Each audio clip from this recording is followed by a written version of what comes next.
Ouvrir plus, horaire, pour ouvrir mieux. C'est-à-dire qu'on a rajouté au quantitatif du qualitatif. Voilà, c'est fondamental pour ça. Et c'est vrai qu'il ressort dans le livre des analyses qu'on n'avait pas pu faire dans un rapport administratif, des analyses qui ont été faites par des professionnels qui montrent bien que ce n'est pas un problème purement de quantité, c'est un problème de qualité. À peu près 40-45 bibliothèques, surtout de grandes villes, mais de villes moyennes, qui ouvrent le dimanche, qui ont choisi d'ouvrir le dimanche.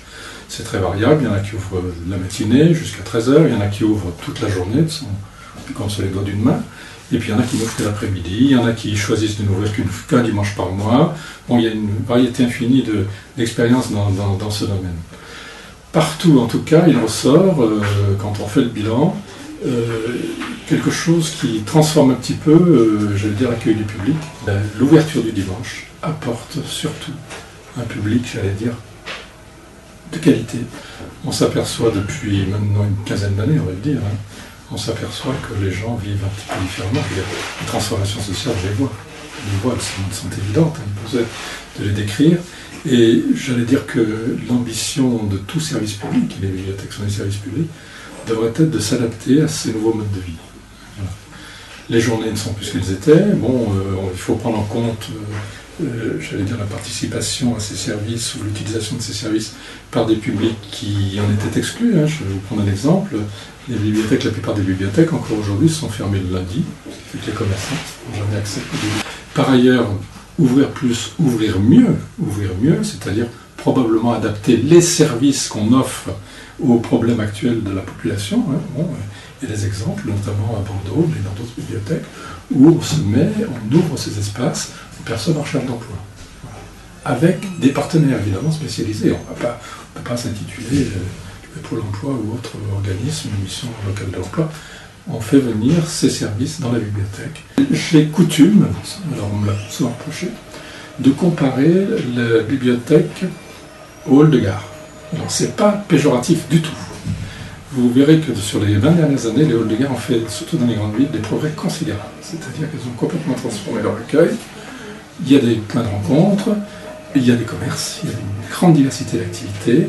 Et je pense que maintenant, il y a une proportion non négligeable de gens qui viennent dans les halls de gare, non pas pour prendre le train, parce qu'on y trouve une multitude de services. Dans toutes ces situations où on regarde en face les horaires d'ouverture, les horaires, les conditions d'ouverture, il y a des points communs, c'est inévitable, mais je pense que la situation est chaque fois locale. Pourquoi? Parce que le public, bien sûr, tout le monde recevra du public, mais il y a ceux qui travaillent pour ce public. Ceux qui travaillent pour ce public, c'est du personnel municipal, hein, ou départemental. Enfin, départemental, la question est un peu différente. Et chaque commune a sa propre politique vis-à-vis de ses personnels. Vous voyez ce que je veux dire? Donc il y en a qui voudront avoir un traitement absolument égalitaire de l'ensemble des personnels de la commune, bon, sachant que le personnel qui s'occupe du stade communal, il a ses horaires, il ne faut pas que les autres débordent trop, sinon on va crier à la justice. Vous voyez ce que je veux dire? Donc il y a des municipalités qui essayent d'établir une espèce d'équilibre qui empêche de prendre en considération des cas différents quand même. Voilà. Bon. Et puis il y a au contraire les municipalités très volontaristes. Hein. La dernière étude commandée par le ministère de la Culture nous en donne encore quelques exemples, où le maire, et ça c'est la condition sine qua non de la réussite, demande, non pas à titre personnel, mais au titre de son conseil municipal, qu'on ouvre davantage la bibliothèque. Voilà. Et il dit aux gens, ce qui est plutôt intelligent, il dit aux personnels qui travaillent dans ces bibliothèques, faites-moi des propositions. Et voilà, je vous fixe un horizon, dans 6 mois, donnez-moi une copie, qu'on puisse mettre en place les moyens pour ouvrir davantage les bibliothèques. Alors pour l'instant, il y a une cinquantaine de bibliothèques en France qui ouvrent le dimanche, ce qui est fort peu. Hein. Il y a quand même 4500 bibliothèques à peu près professionnalisées. Je pense que le mouvement est enclenché. Les réticences, on les a vues très fortes au début, elles diminuent un petit peu. Elles sont beaucoup moins argumentées maintenant, parce qu'on a quand même beaucoup réfléchi à la question, donc on commence à avoir des réponses. Les exemples de réussite sont maintenant nombreux. Voilà, et je pense qu'on ne reviendra pas en arrière. Voilà. Le seul frein pour l'instant, c'est celui des moyens. Tout le monde le connaît. Il ne faut pas faire non plus une fixation là-dessus. J'avais constaté dans les études que j'avais faites que ce n'est pas forcément les bibliothèques les plus nanties en personnel qui ouvrent le plus.